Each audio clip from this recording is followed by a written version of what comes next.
21 days of prayer and fasting, and I hope the first week has been peaceful, that your time with Jesus has been insightful. We have been focusing kind of the messages around this idea of waiting. And how many of you are doing well with your fasting? I mean, I know you're not supposed to tell people. You're like, oh yeah, I'm doing awesome with my fasting. This is my tea. I'm sick. I had to take an emergency trip on Wednesday. In fact, I was down in L.A., flying through LAX on Wednesday, and the cloud or the smoke just was ominous. It was just like this darkness that was over the area. And anyway, so somewhere from Wednesday to Friday when I got home, I got sick, and so I apologize. I think the front row is at least distanced socially enough to not get sick from me. But so I'm drinking tea. I'm not giving up coffee in my 21 days of prayer and fasting, okay, just so we're clear on that. But I am only drinking black coffee through the 21 days. And I was talking to somebody where I was just last week, and they asked me, they were making me a cup of coffee, would you like cream and sugar? And I was like, no, I'm not having cream and sugar right now. I'm like, but man, would I really like it? And they're like, well, maybe you don't like coffee. Maybe you just like cream and sugar. And I'm like, shut up. I'm fasting right now. Don't test me. I wanted this season, this year of 21 days of prayer and fasting to really kind of the focus of the messages to be around God's timing. I love that song that we sang today, that He's always on time. And had a couple appointments this last week that were just indicative of God's timing and how He works. And oftentimes His timing is not our timing. So last week we talked about in the waiting, right, that there's something of a reward that comes in the waiting, and just spending some time and saying, God, I'm not going to tell you what I need, but what is it that you want to do in me? And then just waiting and listening. And I kind of want to continue that theme today. I'm a little drugged up, so I'm not as funny. I don't think, at least in my mind, I'm not as funny. And I'm just kind of subdued, but I really kind of want to focus on this, kind of continue this theme of the timing and the waiting. And today I want to talk about patience. When I was a kid, growing up in Oregon, I was just fascinated when I learned on how a pearl is formed, right, in an oyster. Like I remember growing up that what I was taught was that there's this little grain of sand, an irritating little grain of sand that gets lodged inside the oyster shell, and no matter what it does, no matter how hard it tries, that poor little oyster cannot get rid of that grain of sand. And it laments, and it struggles, and in my mind, it's praying, right? And whatever oyster prayers are, I have an idea. It's like, Lord, if it be thy will, remove this thine piece of sand from thy gullet, right? Like, it's the picture of Paul saying, God, if it's your will you remove this thorn from my flesh? And in the same case of this poor little oyster, the heavens are just silent. And the oyster's frustrated, and he's exasperated even. And it's at this moment that the oyster feels like it's about to lose its mind, right? And so the oyster does the only remaining thing it knows to do to find relief, and that is it begins to coat that grain of sand, that irritation, with a milky substance called aragonite. It's a substance that's used normally to make the outside of the shell, and it covers this tiny irritant until it's transformed into something of great value that we pay hundreds, even thousands of dollars for. And at the end of the day, that incredible pearl hanging around our necks or that we're wearing on our fingers is the result of an irritated oyster bewildered by the fact that God did not answer its aquatic prayers. if there's no irritation, if there's no frustration, if there's no sense of I'm going to lose my cool, then there's no pearl. It doesn't exist. And in James chapter 5, he explains that God aims to produce pearls in our lives, and for them to develop, it's going to take time. And so he says in verse 7 of chapter 5, he says, be patient, therefore, brothers. Be patient. And that therefore in that sentence connects everything that James has said up to this point. Right? James has been talking about suffering. He's been talking about disappointments. He's talking about frustrations with each other and unanswered prayers and unfulfilled dreams. And he's saying that in all of these things, God is doing something good. But to experience the good, you will have to therefore be patient. Be patient, therefore, brothers. Patience. Patience. Patience. I am not a patient person. My wife will attest to that. I'm an instant gratification person. I hate patience. I do. The Greek word for patience is macrothumia. It even sounds bad. It sounds like a virus that I have right now. Like, I don't know what it is, but macrothumia sounds bad. And if we could just be on the same page for a moment this morning, I just want you to know that you're looking at a person that is not good at patience. I'm not good at it. And I have a feeling I'm not the only one here. I think some of you are impatient people. I'm just going to kind of throw some stuff out there, and then we'll just see if I'm right about this theory. When you're at the grocery store, are you the kind of person who sizes up all the lines to figure out which line's going to be the quickest? Right? And as I'm walking up to the line, I'm calculating not just how long the lines are, I'm calculating how likely is this person to pay slowly? Who is most likely to want to stand there and chat with the cashier? Right? Or worse, who's going to pull out the coupons? I'm like, it's 2025, and you're going to rummage through your pocketbook, what nobody has anymore, to find a mailer so that you can save 20 cents on a head of lettuce? Now, before you get offended by that, I'm actually okay with coupons. I used to be a little extreme couponing person myself back in the day, but not anymore. And certainly it's okay if I'm pulling out a coupon, but if you're the one pulling out a coupon, you're wasting my time. And if you're really sick, like me, you keep track of who entered what line at the same time you did. And you see how well you do in this. Like you're going to see who's going to get out of this place first. Right? I do this when I'm driving. If I'm in traffic, Kelly knows this. She hates it. And I'm in the fast lane, but if this middle lane is going faster, I'm getting in that lane, right? And then all of a sudden, the fast lane just starts going by me, and I'm so frustrated. But then I'll find an identifying vehicle, and I'm like, okay, it's me and him. Like, who's going to get there first? And if he gets up there, I'm furious. This is just me confessing this morning. Maybe it's the drugs. I don't know. But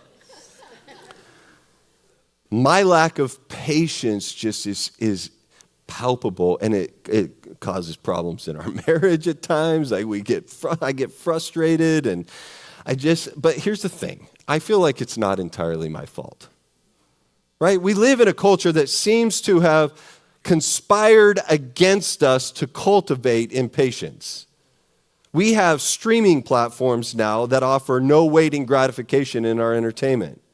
Right? It used to be when I was a kid and you watched your favorite show, Family Ties, then you had to actually wait a whole week before you could watch another episode.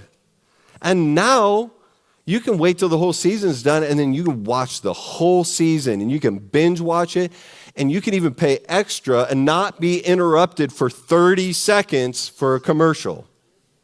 That's how much impatience exists in our culture. We are an instant gratification culture. And while it's convenient and while I love it, it has some negative effects on us. Dr. Paul Brand, he's a renowned orthopedic surgeon. He spent half of his life working in Asia and half of his career working in America. And this is what he said: people in technologically advanced societies, that's us, live at a greater comfort level, but they seem far less equipped to handle suffering and are far more traumatized by suffering when it comes. Why is that? Why are people so less equipped to endure pain and suffering today? The magazine Psychology Today ran an article not too long ago explaining that there has been a dramatic increase in the number of students asking for treatment for anxiety and for depression and for addictions. And I think just even me saying that, we're like, yeah, we know this. It's an epidemic. It's a problem. But it was their explanation for why this was happening that was really fascinating. It says, for young American adults, there is no psychic middle ground anymore. Frustration catapults immediately into crisis. There's no psychic middle ground between desire and the fulfillment of that desire. We don't know what to do with that space. And the psychic middle ground is called patience. And we just don't have it. But patience, James says, is absolutely necessary if you're going to experience anything of God's goodness in your life. He aims to produce pearls, but pearls take patience. And so we're going to read the passage in James chapter 5, and we're going to ask, what exactly is patience? And then we're going to ask, how can we develop it? Right? And some of you are like elbowing your spouse right now, and you're like, you need to listen to this. All right, verse 7. Be patient, therefore, brothers, until the coming of the Lord.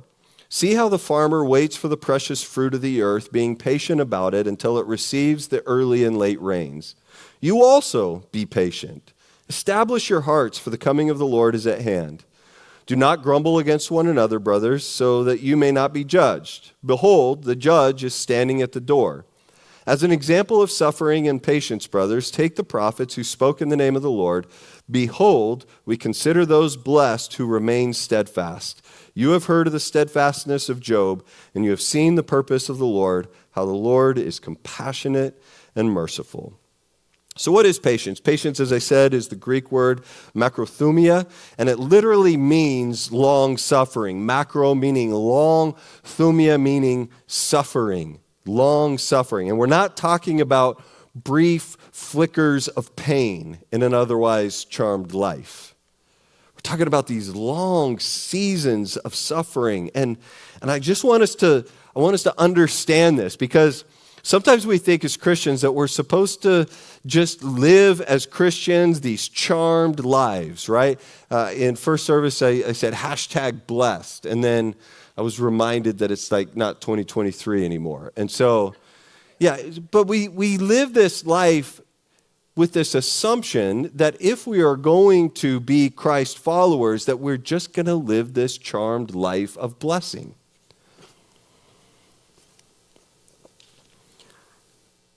We think that maybe our idea of suffering is a bad afternoon, or a sore thumb, or a prodigal that wanders maybe for a few months and then comes back home, or we get passed over for a promotion at work, but are very quickly vindicated and rewarded with more, like somehow I went through that season of suffering. But the word patience in and of itself implies suffering that lasts a very long time. And all kidding aside, I know some of us are in that period of time now. That there are some of us that it is hard and you are in pain. Maybe you're single and you don't want to be, or you can't find a job, or you're treated unfairly, or you were lied to, or lied about and taken advantage of. James uses another word in the passage as a synonym for patience. It's the word steadfast. He says in verse 11, behold, we consider those those blessed who remained steadfast. Steadfast in the Greek word is hupomonio, or hyperstand. Think of it as standing that won't quit. I heard this explained by another pastor in an illustration. He used the illustration from the movie, the Tom Hanks movie, The Bridge of Spies. And in this movie, it recounts the true story of a Russian named Rudolf Abel who was immigrating to America, but he gets accused of spying for Russia. So Tom Hanks plays the American lawyer who defends him, and at one point, Abel says to Tom Hanks' character, "You remind me of somebody in my village called Stoike Muzik." Stoike Muzik. Tom Hanks looks at him a little confused, and so he elaborates. He says, "This one time, our house was overrun by border guards, dozens of them." He says, "My father was beaten, my mother was beaten, and then this man, my father's friend, he was beaten. And I watched this man, every time they hit him, he stood back up again. And so they hit him harder. And again, he still got back up to his feet. I think because of this, they stopped the beating and they let him live." Stoike Muzik, I remember them saying. Stoike Muzik, which means standing man. Standing that just won't quit. That's what James means by steadfast. Like you just keep getting back up again. You won't quit. I get knocked down and I get up again. Nothing going to keep me down. That's all I got. That's all I got this week. Sorry. Some of you caught the music reference by Chumbo. Who? Yeah, thank you. So how do we develop patience then? James answers this through a couple of illustrations. We used one of the illustrations last week, the illustration of the farmer and the seed. Verse 7, he says, "See how the farmer waits for the precious fruit of the earth, being patient about it until he receives the early and the late rains. You also be patient." I asked the question last week, what does a farmer do after he plants the seed? Not a lot, right? Very little. All he can do is wait. And last week I kind of alluded to this idea of how we view our kids as we plant seeds of truth and growth in them, and then at some point they get to a place to where you just kind of have to take your hands off and say, okay, I hope I did enough. I pray that I did enough. You continue to pray over your kids for certain, but at some point they have to live this out and make their decisions. And so I heard a better illustration from last week, and it's another Tom Hanks movie, and I apologize for that. But it's the movie Apollo 13, where if you're not familiar with the movie, it's the early attempts to put man on the moon. The attempt fails, and the spacecraft is badly damaged, and so they're just trying to get it back home safely. But because of how badly it's damaged, Ed Harris, the character that Ed Harris was playing, is worried it's going to burn up when it re-enters the atmosphere. And so when it re-enters the atmosphere, they lose radio contact for like 4 minutes. And all they can do is wait and stare at the location in which this spaceship is supposed to come out. And if you've seen it, you know it's like this the longest, most tense 4 minutes of cinematic history. And those 4 minutes are the teenage years for a parent. It's radio silence. And all you can do is stare at the place where they're supposed to emerge. And you're like, well, they went in at the right angle. I hope the shields work. Here's hoping, right? It feels that way. And some of you are thinking like, what is he talking about? What does an astronaut have to do with farmer? All of this. Here's what they have in common. It's that middle space. It's that space between planting and waiting. It's that space between re-entry and the 4 minutes of helplessness. It's the vacuum of helplessness and waiting, where you've done what you can and now you can only trust God to send the early and the late rains. Don't try to dig the seed up. Don't try to fix it. Stop trying to play God and just allow him to move and be patient. The second illustration that James uses is the prophets and Job. In verse 10, it says, as an example of suffering and patience, brothers, take the prophets who spoke in the name of the Lord. Many of the prophets throughout Scripture and the Old Testament preached for years, and they were met with nothing but persecution and opposition, and before any of their prophecies ever came true. Right? So they were getting persecuted, and all of these things were happening before any of the prophecies came true. Think of Noah, who seemed like a genuine crazy man, talking about a worldwide flood for 120 years before the first raindrop fell. Right? They thought he was crazy. Or Joseph, as I used as an example last week, whom God is destined to save Israel and rule Egypt, but was first betrayed by his brothers, sold into slavery, falsely accused and imprisoned, right? For 2 decades. Isaiah, Luke just talked about Isaiah, or quoted from Isaiah. Isaiah, who wrote those beautiful words in Isaiah chapter 53 about suffering, about a suffering but victorious Savior, one who would be wounded for our transgressions and by whose stripes we would be healed. Like these beautiful, eloquent, prophetic words. And when at the end of his life, it didn't end with like some big book deal or signing or tour, right? What it tells us in Jewish history tells us is that Isaiah's life ended with the rebellious, unbelieving king shoving him into a hollowed out log and cutting it in half. Jeremiah, who for extended periods of time was kept in a dungeon, and he was submerged up to his armpits in mud. He suffered so long, he wrote a whole book about it called Lamentations, in which he said, God has driven me out into a place of darkness without any light. Surely against me he turns his hand again and again the whole day long. Or Ezekiel, who was told by God to lie down on his left side, not his right side, his left side in public for 390 days. 390 days. Each day symbolizing a year of God's discipline on the people. 390 days. I've always thought, what would that be like if every Sunday morning that you come in, I mean, that's only, 52 weeks out of the year? And I'm laying on my left side, and I'm just here waiting for you to show up on my left side on the stage, getting ready to preach my message. It would have to be my left side. I have 3 pins on my right side. I can't really lay on that side anyway. So, not that you care, but. Or as I said last week, David, King David, he was anointed king 7 years, lived in caves, right?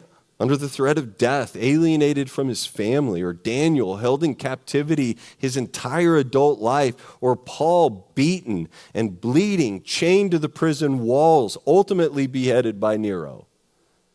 See where I'm going with this? Like, all these prophets endured long stretches of darkness, but for all of them, in the end, their words came true. And today, we consider them, as James says, blessed.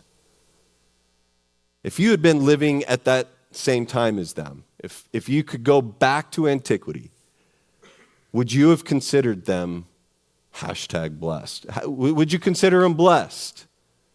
Right? Would you say, oh, see Paul over there? He's all bloody and chained to the wall.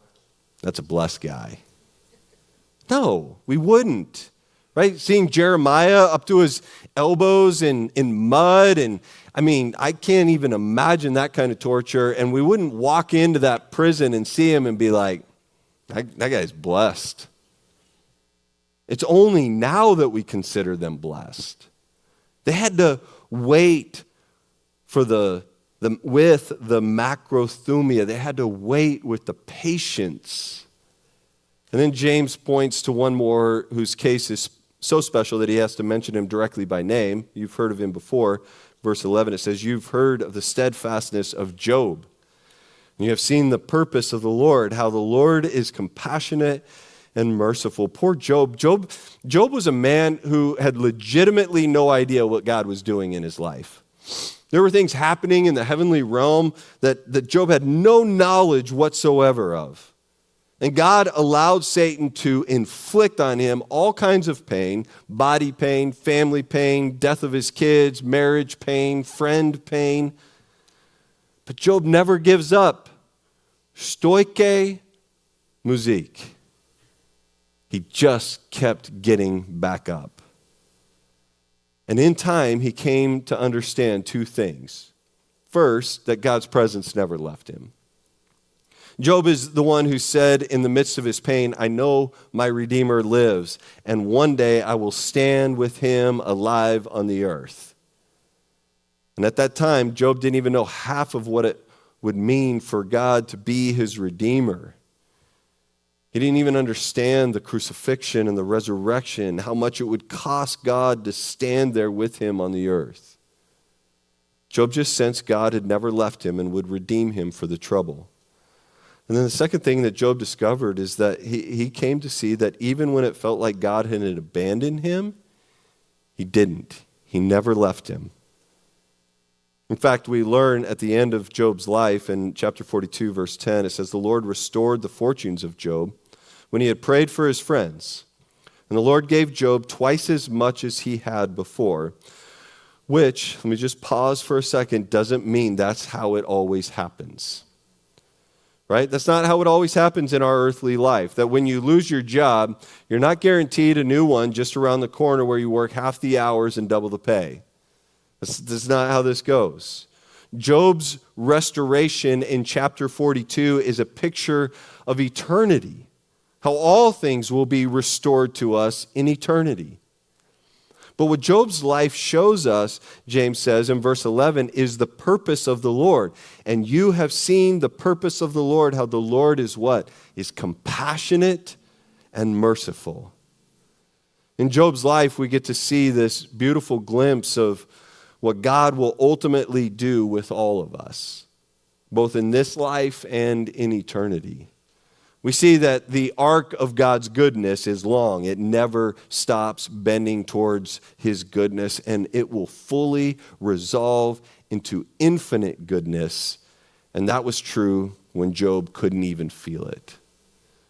We sing a song where we say, even when I can't see it, you're working. Even when I can't feel it, you're working. Never stop working. That was Job's song. Job was the first one to sing that.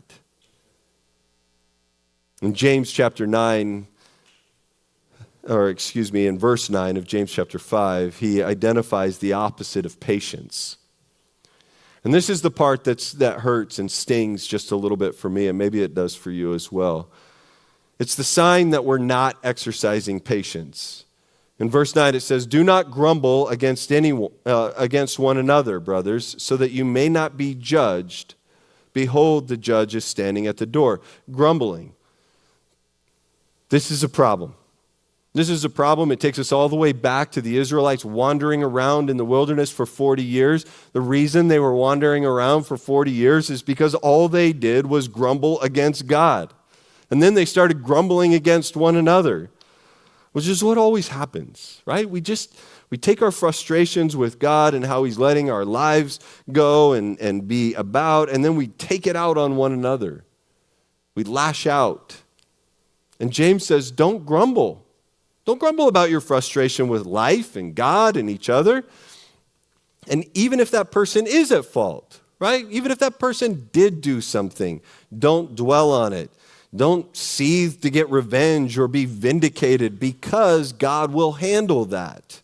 He'll be here real soon. He says the judge is standing at the door. If we know the judge is literally standing right there at the door, about to walk in, I don't need to be vindicated. I don't need to vindicate myself, because the judge is going to take care of it. So those are the examples that James gives us of how to develop patience. The farmer, the prophets. Now, using those two examples, let's just get as practical as we can.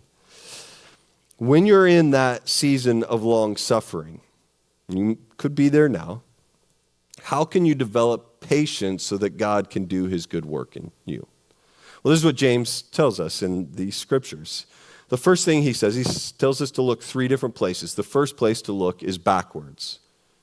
Verse 11 says, and you have seen the purpose of the Lord, how the Lord is compassionate and merciful. You've seen what he's done. You've seen his compassion. You've seen his mercy. And through the prophets and Job, you have seen that the Lord's purpose is good and compassionate and merciful. And we've seen it as a church now somewhere even more convincing, or somewhat more convincing than that, in the cross, in the burial, in the resurrection. We see the purpose of the Lord and how it is compassionate and it is merciful. That though we endure a crucifixion on Friday, there's a resurrection coming on Sunday. Though weeping lasts for a night, there's joy in the morning. And in the cross and the resurrection, we see that there's a time gap between the suffering and the resurrection. Do you ever wonder why? Right? Like, you ever wonder, after Jesus died, why wasn't he just resurrected immediately? Right? He was crucified on a Friday, but not resurrected until Sunday. I can get God waiting for at least the next morning, right? Because the way he was crucified, obviously, he was clearly dead, and no human being could ever withstand that kind of cruel punishment. But it's like, why did he wait? Why did he wait all the way till Sunday? Why not just wait the next morning? I understand doing it in the morning, like resurrection in the morning, because you got to have the cards and the things, on Easter that we send out, and it's got to be sunrise service and all of this. So I understand the morning, but why not just Saturday morning? Why has it got to be Sunday morning? The Messiah that they had trusted themselves to and left everything to follow was dead, and they were confused. Their whole world had come crashing down. So why wait a full 2 days before resurrecting? He says in verse 11, and you have seen the purpose of the Lord, how the Lord is compassionate and merciful. I believe that delay was in part because so much of our lives feels like we live on that second day. It's that middle space of pain or delayed gratification where we say, like the disciples, God, where are you? Where is your goodness? It's like you're completely gone. And listen, our Bibles are filled with 3-day stories. You've got Abraham who's walking up the mountain for 2 days thinking he's going to have to sacrifice his son Isaac, and it's on the third day that he's told he doesn't have to. Or you've got Queen Esther who's fasted and prayed to stop a genocide directed against her people, and the king changed his mind. When? On the third day. The question is, why a day in between the desperation and the salvation? Why isn't every third day story a second day story? It's because God is producing pearls of faith and steadfastness in our lives. And pearls take time. They take patience. So James says, in a time of waiting, we look back and see how God has worked in the past. And then he says, we also look forward. Right? We look forward. Establish your hearts, for the coming of the Lord is at hand. Establish means to become fixed, like concrete. James talks a lot in all of it in his book. He talks a lot about unstable people, right? Being blown in the wind like grass, like wave of the sea. The word implies the opposite of that. Be stable, become fixed, established. And the way we become established, James says, is by how? Reflecting on the coming of the Lord. I want to be clear on this. We can and should expect God to move and work in his goodness into our lives right now, right? In the land of the living. Job experienced that. Many of the prophets did as well. We should pray for it. We should expect it. But the point remains, for some things to get to a final resolution, we have to wait until eternity to receive that pearl. God promises that he is working all things for good in our lives, but sometimes we can't see it, and we have to wait to eternity to see the full resolution. Maybe you feel like there's no resolution ahead of you. I can only promise you that God has heard every prayer, will answer everyone and will work everything in your life for good, making pearls out of all of it. Eugene Peterson wrote a little book on the Psalms in which he points out that while a lot of the Psalms are these lamenting Psalms, there's these heartfelt cries, where are you, God? And some of the Psalms, even without a clear resolution to the question, like, where are you, God? I don't understand. What he points out is that in the last 6 Psalms, in 45 through 50, they're all praise. If you read them, they're all psalms of praise and thanksgiving, that there's no cries of where are you, God? There's no lamentations, no complaints, just praise. And his conclusion is that the way the psalms are arranged is meant to show us that any prayer followed far enough will eventually turn into pearls of praise.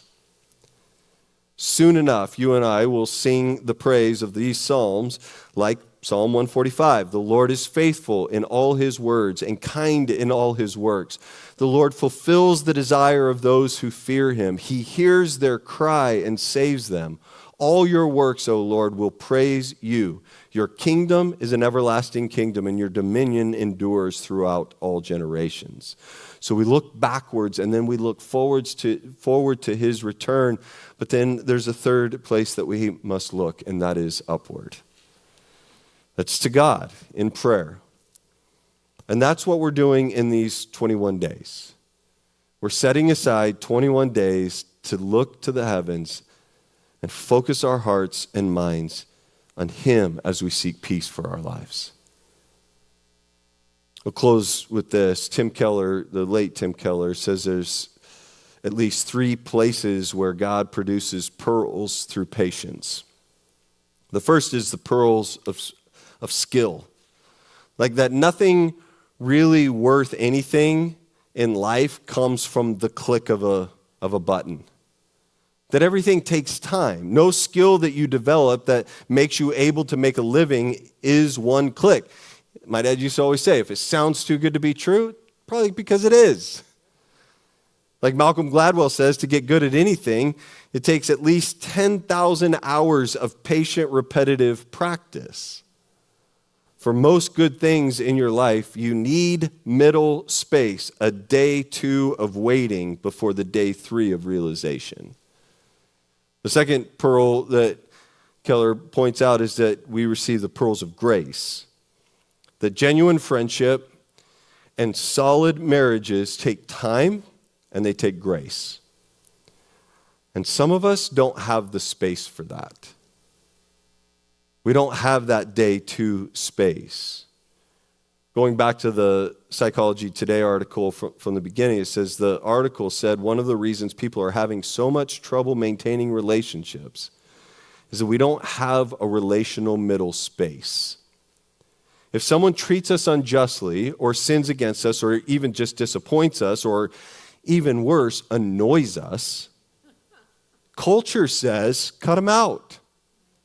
Get rid of them. You don't need that baggage in your life. Cancel them. If they're not helping you, cut them. Find better friends. Go find another church. Go do whatever. Real friendships, pearls of friendship, can only grow in the soil of grace. The Bible tells us to confront people, of course, like we do. We confront our brother in love and grace. There are certainly times in which people who, because of their actions, it's necessary to end a relationship. We have to have boundaries. I'm aware of all of that. But the Bible does point to enormous middle space of grace in our relationships. It says things like, it is a man's glory to overlook an offense, or to bear with one another, or to turn the other cheek, or that love covers a multitude of sins. See, if you call people out every time someone slights you or annoys you, or you cut them every time they disappoint you, you will never have any community, and you're going to end up lonely and sad. Real friendships, pearls of friendship, can only grow in the soil of grace. And then the third type of pearl that he talks about is the pearls of faith. The confidence that God is up to something good. even when we don't see it, even when things feel bad, a confidence that Peter says is actually worth more than gold. Tim Keller says every hour something will come along that you bristle at. And when that happens, you got a fork in the road.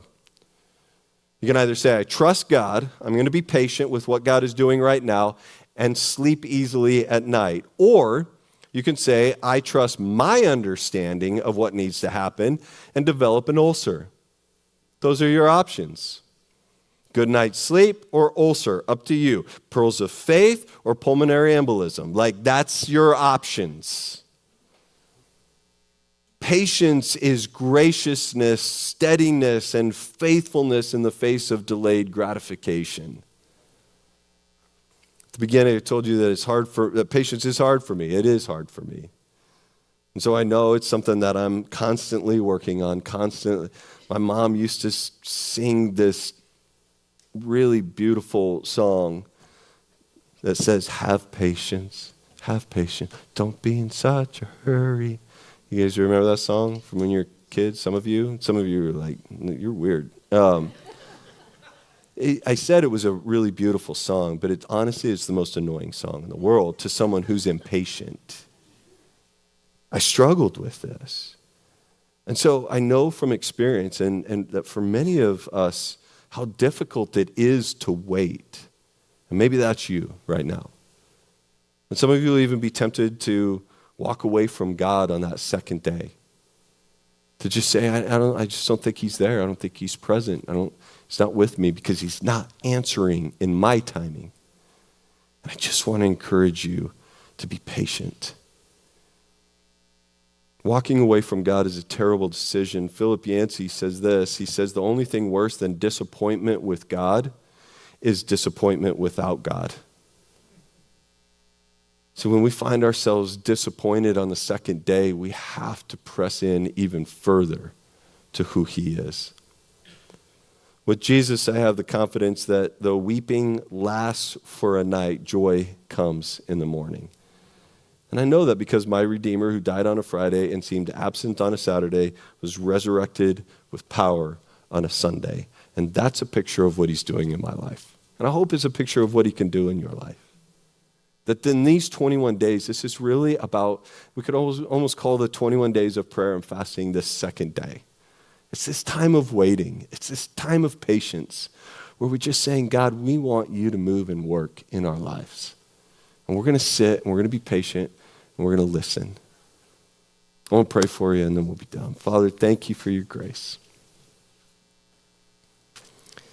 Thank you for your mercies that are new every single morning. And Lord, for some that are here today, just the talk of waiting, the talk of patience is challenge. It's a challenge because it's been so long this far. And I'm mindful of the fact that it's easy for me to stand here and just say, just keep going, keep standing up. Be steadfast. It's easy for me to say that and acknowledge that there are some who are just crippled by the time. God, my prayer for you is to give them strength. God, that you would be present in their time of needs. And that ultimately, Lord, that we would be a people who are walking in the goodness and the patience of the second day and trusting that your plan and your ways for our lives, our individual lives, but for this church, for Lifehouse Church, God, that your ways are better than our ways. Your plans are better than our plans, and so we wait patiently, humbly, with open hearts for what you want to do in us. God, we love you. In Jesus' name, amen.